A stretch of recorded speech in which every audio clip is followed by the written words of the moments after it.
A to Z Mysteries, Book Number 16, The Panda Puzzle, by Ron Roy.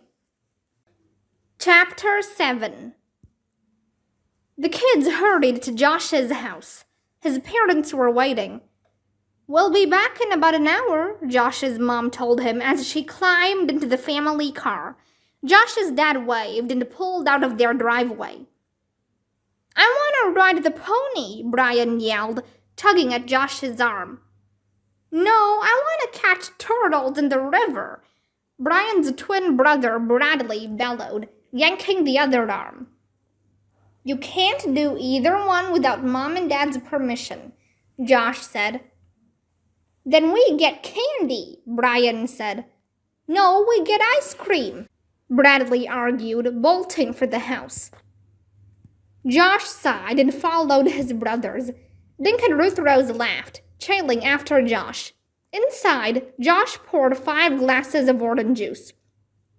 Brian jumped off his chair and ran from the room. He was back in a flash with a flat cardboard box. "Let me help," Bradley said. "No, it's my puzzle," Brian yelled. "Josh!" "You guys do the puzzle together or not at all," Josh said. "And don't get your sticky little fingers all over the pieces." "What's the puzzle, Bradley?" Ruth Rose asked. "Grizzly bears," Bradley answered, dumping the pieces onto the table. The picture on the box top showed a mama grizzly bear and her cub. The puzzle pieces were large, just right for 4-year-old fingers. Brian and Bradley had done this puzzle before. Their hands flew over the pieces, jamming them into place. A few minutes later, the puzzle was complete, except for one piece. The baby grizzly bear's face was missing. "You took it," Brian yelled at Bradley.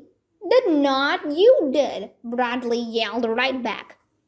"Don't argue, guys," Josh said. He dropped down to the floor and looked under the table. "Not here. Maybe it's in your room."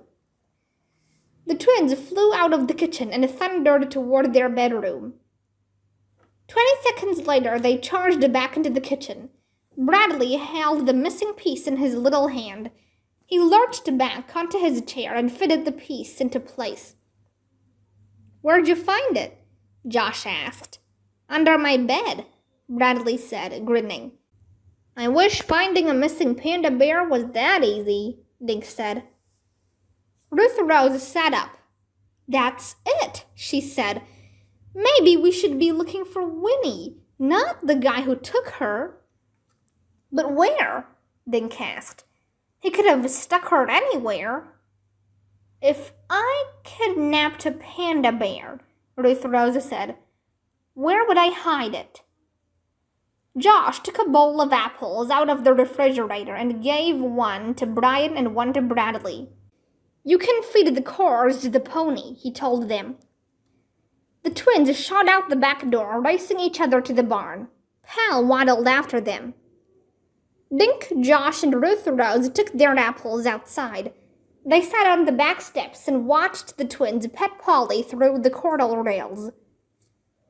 "Baby panda bears aren't housebroken like regular pets," Josh said, munching his apple. "You couldn't really hide one in your house." "And I bet Winnie misses her mom," Ruth Rose said. "She'd probably cry a lot. People would hear her." "Right," said Josh. "So the kidnapper probably hid her where it's already noisy." Dink watched Polly the pony chomp Brian's apple core. "The kidnapper has to feed Winnie so he'd keep her nearby." "I know a place," Ruth Rose said. "It's noisy and smelly and not far away from the petting zoo." Josh grinned at Ruth Rose. "I do too. The fitness center, right?" Ruth Rose nodded. "If Flip stole Winnie, that would be a perfect place to hide her." "Should we go back and have a look?" Dink asked.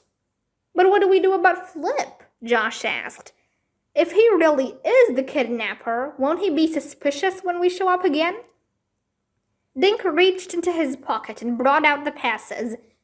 Kids get in free today, he said. Excellent, Ruth Rose said. We can go over for a swim and a snoop. Chapter 8.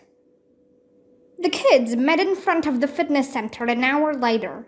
They were carrying their bathing suits and towels. Flip and Kate were behind the counter. The gym was crowded and the music was still blasting. Back again? Flip asked.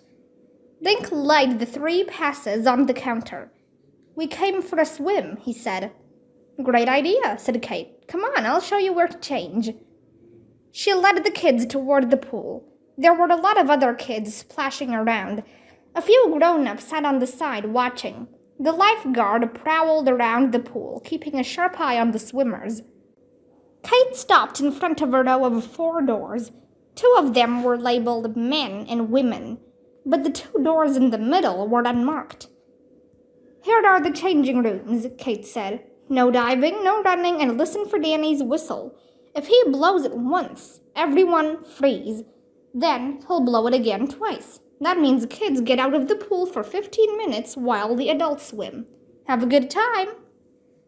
See you in 3 minutes, Ruth Rose said, and disappeared into the girls' changing room. Dink and Josh went into theirs and found themselves alone. Blue metal lockers lined the 4 walls. At the far end were showers, sinks, toilets, and a floor-to-ceiling mirror. The floor was carpeted, and there were benches to sit on. Dink walked over to a small closet with storage stenciled on the door. He peeked inside. See any pandas? Josh whispered. Dink glanced at Josh in the mirror. No, but I see a skinny red-headed monkey. You are so dunked when I get you in the pool, Josh said. The boys changed, stashed their clothes in 2 lockers, and headed for the pool. The lifeguard stopped them. Hi guys, he said. I'm sure Kate explained the rules, right? You've got about 10 minutes before adults swim. Have fun. Thanks, we will, Dink said. Ruth Rose came out wearing a lime green bathing suit. The kids jumped into the water at the shallow end. Now what? Josh asked, glancing toward Flip behind the counter. I wonder what's behind those 2 other doors, Dink said. One might lead to the bowling alley, Josh said. I think it's right below us. Maybe we can check them out during adult swim, Ruth Rose said. When the whistle blows, make sure you climb out on that side. While they waited, the kids swam and splashed each other. Josh tried standing on his head underwater. He came up coughing. Suddenly, the whistle blew. Everyone in the pool turned and faced the lifeguard. Adult swim, he yelled, and blew the whistle twice more. There was a wet stampede as the kids clambered out of the water. At the same time, the adults tried to climb into the pool.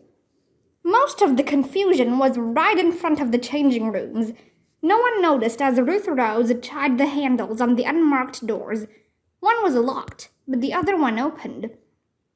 Come on, Ruth Rose whispered as she slipped through. Dink and Josh were right behind her. When Dink pulled the door closed, it was pitch black. Where the heck are we? Josh asked, shivering. All 3 kids were dripping pool water. Dink put his arms out and touched smooth walls on each side. He inched 1 bare foot forward and felt the edge of a wooden step.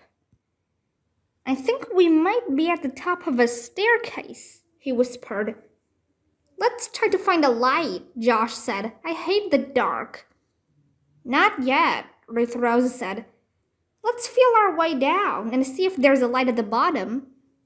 Watch out for slivers, Dink said. The kids made their way down the dark stairs.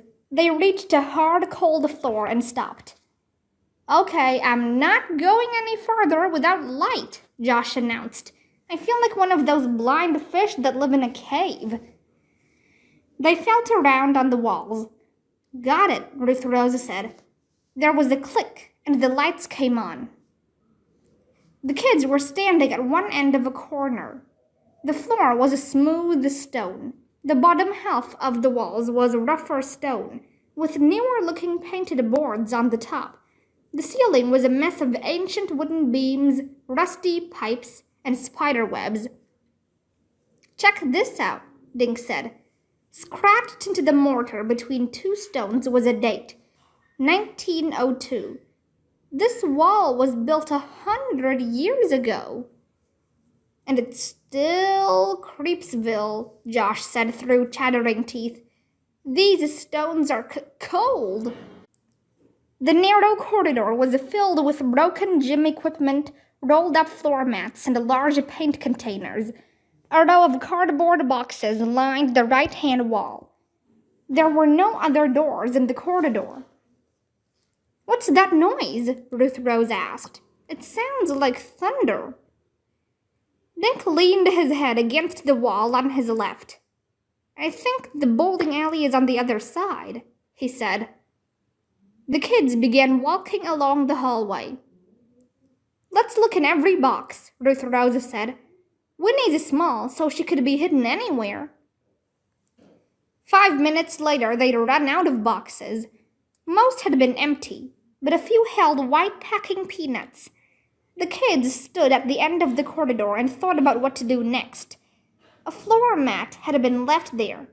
The kids flopped down on it.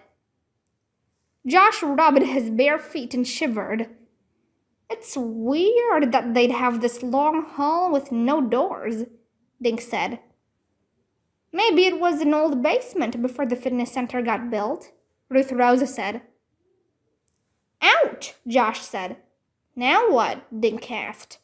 "I don't know, but it hurts." Josh got up and poked the mat where he'd been sitting. "Help me lift this thing," he said. "There's something under it." The kids got up and helped Josh lift the mat. Hidden underneath was the metal handle of a trap door.